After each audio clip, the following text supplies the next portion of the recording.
തന്നെ കൊണ്ടൊരു പിണ്ണാക്കിനും കൊള്ളൂലോവേ. ഇത്രയും നാളായിട്ട് അവളോട് ഇഷ്ടമാണെന്നൊരു വാക്ക് വെക്കാൻ വയ്യെങ്കിൽ മനുഷ്യന് മെനക്കെടുത്താ ചുമ്മാ ചലമ്പാണ്ട് പോയി സ്വാമി. പറയണമെന്നുണ്ട്, പക്ഷെ അടുത്ത് ചെല്ലുമ്പോ ഒരു പേടി. ഈ പ്രേമം എന്നൊക്കെ പറഞ്ഞാല് നട്ടലുള്ളമാർക്കേ പറ്റൂ.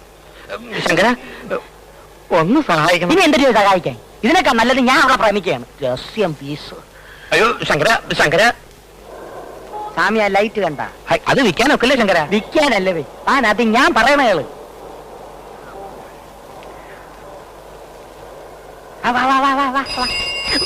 കണ്ണും പിണിയും കണ്ടുകൂടും. സ്വാമി, ഈ പെണ്ണിന്റെ മനസ്സിലും ഇതുപോലൊരു ലൈറ്റ് ഉണ്ട്. അവിടെ പച്ച കത്തിയ പ്രേമം നടക്കും, ചെവല കത്തിയ ഡിം നടക്കൂല. അതുകൊണ്ട് അവിടെ പച്ചയാണോ ചെവലയാണോ എന്ന് ആദ്യം കണ്ടുപിടിക്കും. അതെങ്ങനെ? ഒന്നുമില്ലേ സ്വാമി, ഇനി അവളെ സൗകര്യത്തിന് കിട്ടുമ്പോ കണ്ണു അടച്ചോണ്ട് ഒറ്റ പറച്ചില്ല. ഇട്ടമാണെങ്കിൽ പച്ച സാരി കൊടുത്തോണ്ട് വാ, ഇല്ലേ ചെവല സാരി കൊടുത്തോണ്ട് വാ. രണ്ടിലൊന്നും അറിയാവല്ലേ? അത് കൊള്ളാം ശങ്കര. സ്വാമിയുടെ കൈയൊന്നും ഇല്ലേ? ഒന്നും എടുത്തില്ല. ഒരു കാര്യം ഞാൻ പറഞ്ഞേക്കാം, കുരുട്ട് ചെമ്പ് പാത്രങ്ങൾ എടുത്തോണ്ട് വന്നാൽ ഞാൻ വാങ്ങിക്കില്ല. ചെമ്പിനൊക്കെ വില കുറഞ്ഞ്. ഇപ്പൊ ഇതേ ഉള്ളൂ. നാലെണ്ണയ്ക്ക് പാറ്റാഗുളിയെ വാങ്ങിച്ച് പാട്ടയ്ക്ക് പഴഞ്ഞിയിൽ കുഴച്ച് കൊടുക്കേ ഒഴിയട്ട് തരി. നാലെണ്ണെങ്കിൽ നാലെണ്ണ വായുഗുളിയെ വാങ്ങിക്കാവല്ലേ.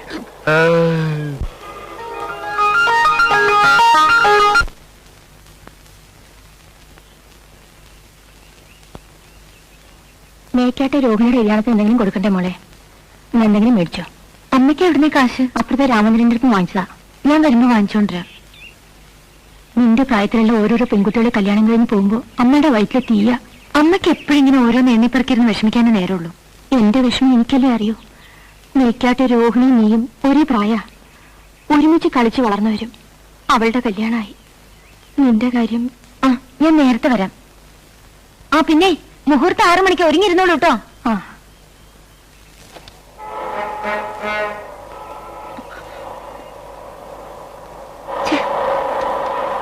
നാശം പൊട്ടിയില്ല. ചേട്ടാ, എന്നെ അടുത്ത ജംഗ്ഷനിലൊന്നും വിടാൻ പറ്റുമോ? കേൾക്കോളൂ.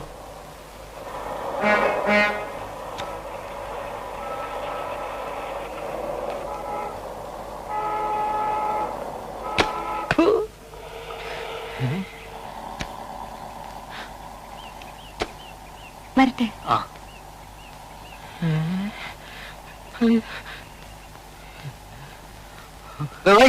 അങ്ങനെ തുളച്ചിറങ്ങുള്ള മാറുവേ.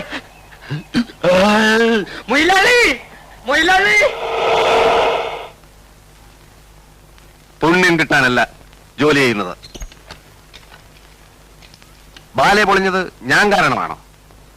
അല്ലെങ്കിൽ കീരിക്കാട്ട് തിയേറ്റേഴ്സിന്റെ ഏത് ബാലയാ ഇവിടെ പൊളിയാതിരുന്നിട്ടുള്ളത്? നാട്ടുകാർക്ക് കൊതി തീരെ കല്ലും ചെരുപ്പ് എറിയാനും കൂവാനുള്ള ഒരു പ്രസ്ഥാനമാണല്ലോ ഇത്. കാശിന്റെ കാര്യം ചോദിക്കുമ്പോൾ മാത്രം കാതും കേൾക്കൂല, ഉറക്കോ മണ്ണ് വരെ അടിക്കും ഞാൻ വായില്.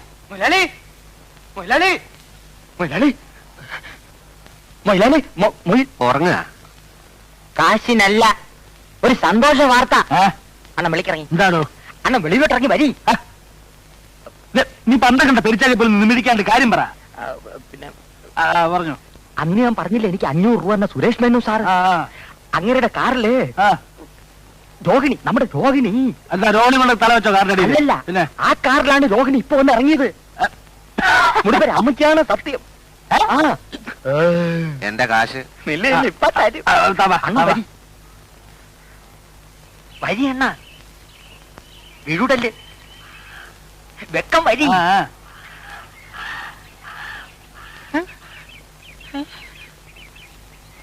അയ്യോ പെയ്യ. അല്ലല്ല, കിടക്കണ. എന്റെ മുടിപ്പര അമ്മച്ചാണ്. കണ്ണ് ദൃഷ്ടിയാണ് ഞാൻ കണ്ടേ. ഒരു വെള്ള ബെൻസ് 555 വലിക്കുന്ന. അയ്യോ, അത് വലിക്കണല്ല, ഓട്ടിക്കണ കാറ് മുതലാളി. എന്റെ മുതലാളി എവിടെ അങ്ങനെ അതിന്റെ അകത്ത് കയറിവിട്ടത്? നീ വല്ല സ്വപ്നം കണ്ടോ? അല്ല, കേട്ടോ ശരിയാണോ?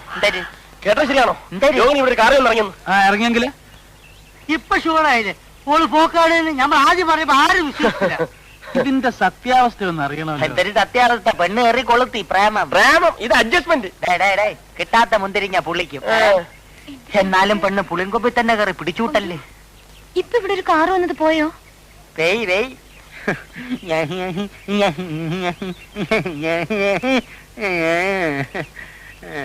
കാശിന്റെ കാര്യം എന്റെ കാശ്. കണ്ണി കണ്ട ഉത്സവപ്പറമ്പിലൊക്കെ ബാല നോക്കിയിട്ട് നോട്ടീസ് പബ്ലിസിറ്റിയില്ല. ഒരു തയ്യക്കാരനുള്ളത് ആരും ഇന്റർനാഷണൽ തയ്യക്കാരനോ പ്രസി കൊടുത്ത മാറ്ററിൽ അവിടെ അയാളോട്ട് മറ്റിടത്തോണ്ട് വെച്ചിരിക്കുക. ഞാൻ ഒരു തിരക്കിലാണ് വിട്ടിരിക്കുന്നത്. അടച്ച് വൂട്ട് ഞാനല്ല. ഇപ്പൊ എന്താ പറഞ്ഞത് മനസ്സിലായേ? കാശ് കിട്ടൂല. പുതിയ ടെക്നിക്കാ.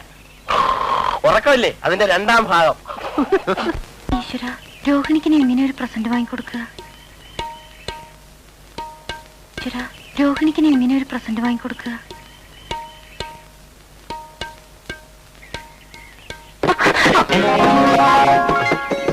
കണ്ടില്ല കേട്ടോ.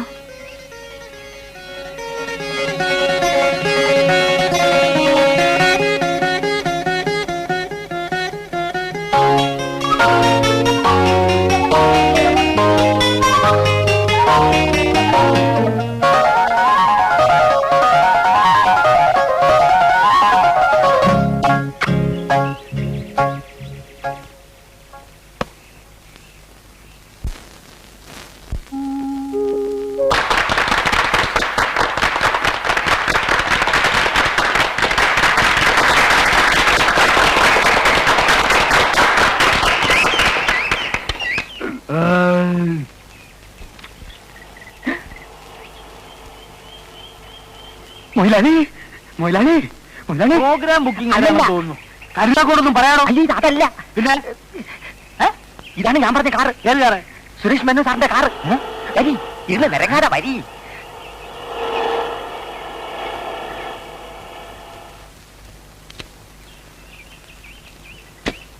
ഇവിടെ ഒരു പെങ്കൊച്ചുണ്ടല്ലോ, രോഹിണിയാ? ആ കുട്ടിയുടെ കൊടുത്തേക്കൂ. ആ കൊടുത്തേക്കാം. ആ കുട്ടി അതൊക്കെ ഞങ്ങൾക്കറിയാം. നിങ്ങൾ പോയി പുതിയ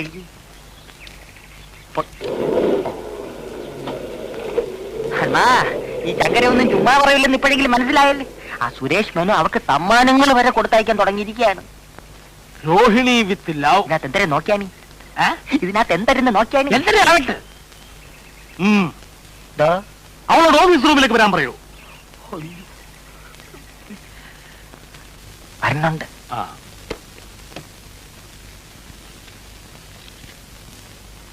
ഇരിക്കാൻ.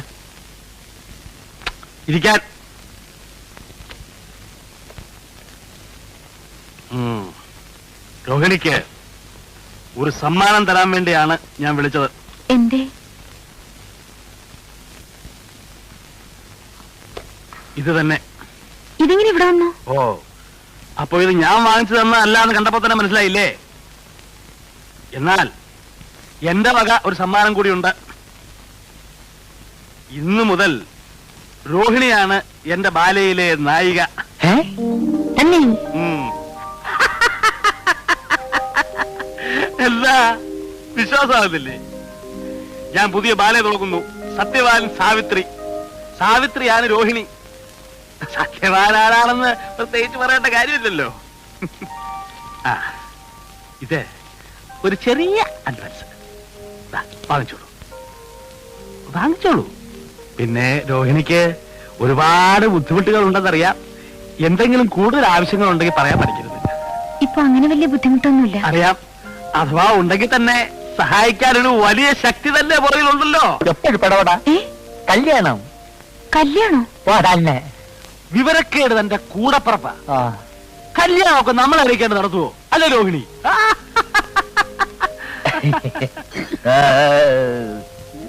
എന്തൊക്കെ പറഞ്ഞാലും ഇത്രയും വലിയൊരു ബന്ധം കിട്ടിയ താൻ ഭാഗ്യവതിയാ.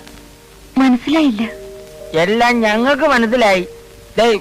എന്റെ വേല ഇറക്കരുത്. സുരേഷ് മേനോൻ സാറ് അപ്പിയെ കെട്ടാൻ പോണ കാര്യം നാട്ടിൽ മുഴുവൻ പാട്ടാണ്. എന്നിട്ട് എന്തൊരു നീ ഒളിച്ചു കളി? നിങ്ങൾ വെറുതെ ഓരോന്ന് പറഞ്ഞുണ്ടാക്കല്ലേ. ഞാൻ ഉണ്ടല്ലോ. പെൺകുട്ടികളല്ലേ, ഈ പ്രേമം വിവാഹം തുടങ്ങിയ കാര്യങ്ങളൊക്കെ ആദ്യം ഒന്ന് നാണിച്ചും പ്രതിഷേധിച്ചും ഒക്കെയല്ലേ സമ്മതിക്കൂ. പക്ഷേ എനിക്കൊരു അപേക്ഷയുണ്ട്. കല്യാണമൊക്കെ കഴിഞ്ഞ് വലിയ ആളാവുമ്പോ ഈ എളിയ കലാകാരനെയും ഈ കലാക്ഷേത്രത്തെയും ഒന്നും മറന്നു കളയരുത്. പൊക്കോളൂ. സത്യവാൻ സാവത്തിന് സ്ക്രിപ്റ്റ് കൊടുത്തയക്കാം, പഠിച്ചോളൂ.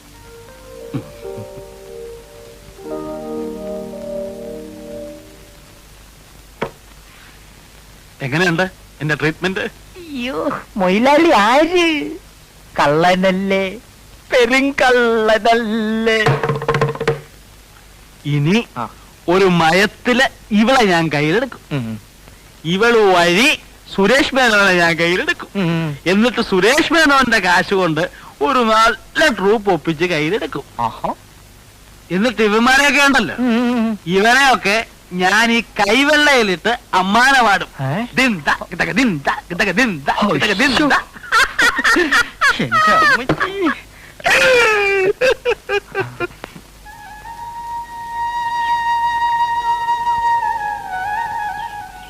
കാലത്തെ പാട്ട് നന്നായിരുന്നു കേട്ടോ. വെറുതെ ഒരു രസത്തിന് പാടിയതാ, ഇത്ര ആളെ കൂട്ടൊന്നും കരുതില്ല. ദേ, ഇതാണ് ഞങ്ങളുടെ കുടുംബക്ഷേത്രം. കുടുംബത്തിലെ മൂത്ത സന്തതി ഇവിടുത്തെ പൂജാരി ആവണമെന്നാ എന്റെ വലിയ താത്ത ആ മുറ തെറ്റിച്ചു. അങ്ങനെ കുടുംബം കുട്ടിച്ചോറായി. വലിയ ശക്തിയുള്ള പ്രതിഷ്ഠയാണേ. ഇപ്പം മുറപ്രകാരം ഇവിടുത്തെ പൂജാരി ആവേണ്ടത് ഞാനാ. പിന്നെന്താ ആവാത്തെ? പൂജാരി ആവണമെങ്കിൽ വേളി കഴിക്കാൻ പാടില്ല, ബ്രഹ്മചാരി ആവണം. വേണി കഴിക്കാൻ പാടില്ലാത്തോണ്ടാണോ പൂജാരി ആവാത്തെ?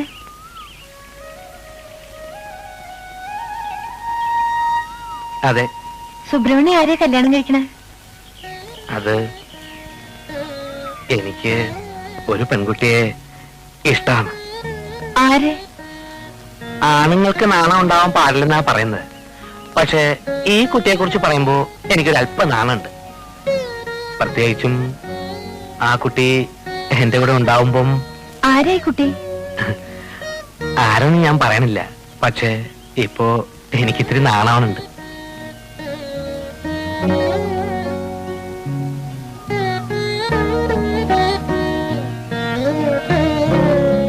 ഞാൻ പോട്ടെ, നേരമായി. അല്ല, എന്താ ഒന്നും പറയാണ്ട പോകുന്നത്? അല്ല, പറയാൻ കുട്ടിക്ക് നാണമുണ്ടല്ലേ? സാരമില്ല, ഞാനൊരു വഴി പറഞ്ഞുതരാം. രോഹിണിക്ക് എന്നെ ഇഷ്ടമാണെങ്കിൽ നാളെ ഒരു പച്ച സാരി എടുത്തിട്ട് വരണം. ഇഷ്ടമല്ല വെച്ചാല് ഒരു ചുവപ്പ് സാരി എടുത്തോളൂ. പിന്നെ ഞാൻ ഉപദ്രവിക്കുകയില്ല.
എന്തൊരു താളം!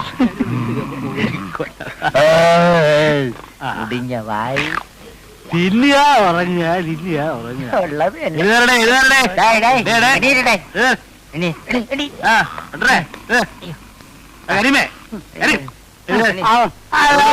വിളിക്കല്ലേ, കീടാണ്. വെള്ളം വെള്ളം. ഞാനേ പുതിയ ഒരു കഥ ബാലയാക്കാൻ പോകുന്നു.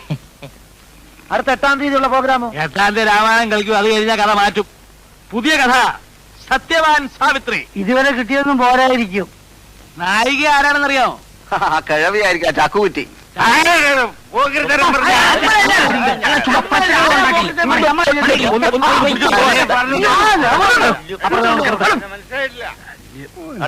ഈ നായകന് വല്ല മാറ്റമുണ്ടോ? നായകന് മാറ്റമൊന്നുമില്ല, പക്ഷെ നായിക നമ്മളെ ജോയിനി. അവളോ? തന്നെ. ഇല്ല, രോഹിണിയെ നായികയാക്കാൻ പറ്റില്ല. രോഹിണി തന്നെ മതി, നന്നായിരിക്കും. ഒന്ന് ഇറങ്ങി നിങ്ങൾ വെറുതെ വഴക്കുണ്ടാക്കണ്ട. ഞാൻ രോഹിണിയെ നായികയാക്കും. ഇഷ്ടമില്ലാത്തവർക്ക് ഇപ്പൊ ഈ ട്രൂപ്പിൽ നിന്ന് ഇറങ്ങിപ്പോ. എനിക്കിഷ്ടം. എനിക്കിഷ്ട ഒലിക്കുന്നത്. നീ നോക്കിക്കോ, ഞാൻ രോഹിണിയെ നായികയാക്കും, എന്റെ പുതിയ ബാലെ ഒരു കലക്ക് കലക്കും. ആ കലക്കി നാട്ടുകാർ എറിഞ്ഞു കേൾക്കും. ആ ഇനി അങ്ങോട്ട് കലക്കിയില്ലെങ്കിൽ നിങ്ങൾ എന്റെ മോയാളിയുടെയും പേര് തമ്മി മാറ്റി വിളിച്ചോളി. പോടോ അവിടുന്ന്. ആരാ? ഇവിടെ ഉപ്പും മുളകും വാങ്ങിക്കാൻ നക്കാപ്പീച്ച കാശില്ല എന്ന് പറയുന്ന ആളാ ബാലയെ കലക്കാൻ പോകുന്നത്. ആ കാശൊക്കെ രോഹിണിയുടെ കാമുകം മുടക്കും. കാമുകനോ? ആ സുരേഷ് മേനോൻ. സുരേഷ് മേനോൻ? സുരേഷ് മേനോനാണ് രോഹിണിയുടെ കാമുകൻ. അവൾക്ക് വേണ്ടി അയാൾ കാശ് മുടക്കും. അയാളെ ഞാനിതിന്റെ പാർട്ണറാക്കും. കേട്ടോ, വെറുതെ ഓൾ നമ്മളെ വല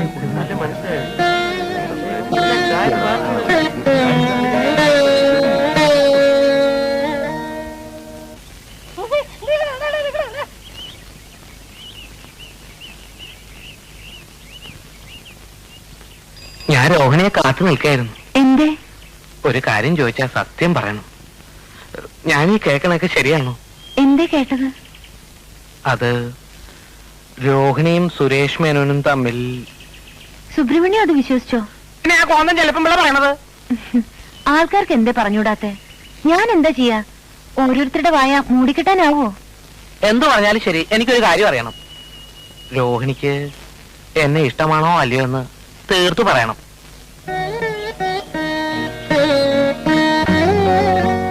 ധൃതി പിടിച്ചൊന്നും പറയണ്ട.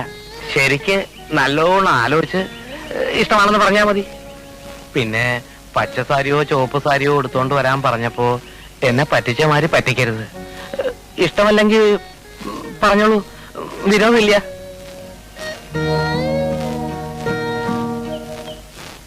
അതുകൊണ്ട് നമ്മുടെ ബാലെ ട്രൂപ്പിൽ ഒരു പാർട്ണറായിട്ട് കൂടാൻ സുരേഷ് മേനോനോടൊന്ന് പറയണം. ആളൊരു കലാസ്നേഹിയാണെന്നാണ് കേട്ടിട്ടുള്ളത്.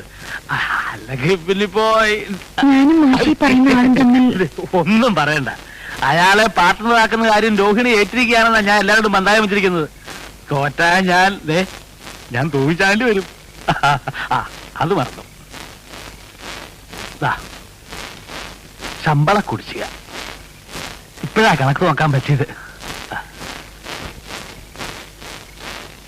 ഓ, അപ്പോ ഞാൻ പറഞ്ഞ കാര്യം മറക്കണ്ട. ഈ ഒരു ഉറപ്പിലാ മുന്നോട്ട് പോകുന്നത് കാര്യങ്ങളൊക്കെ. ഓ, വരട്ടെ.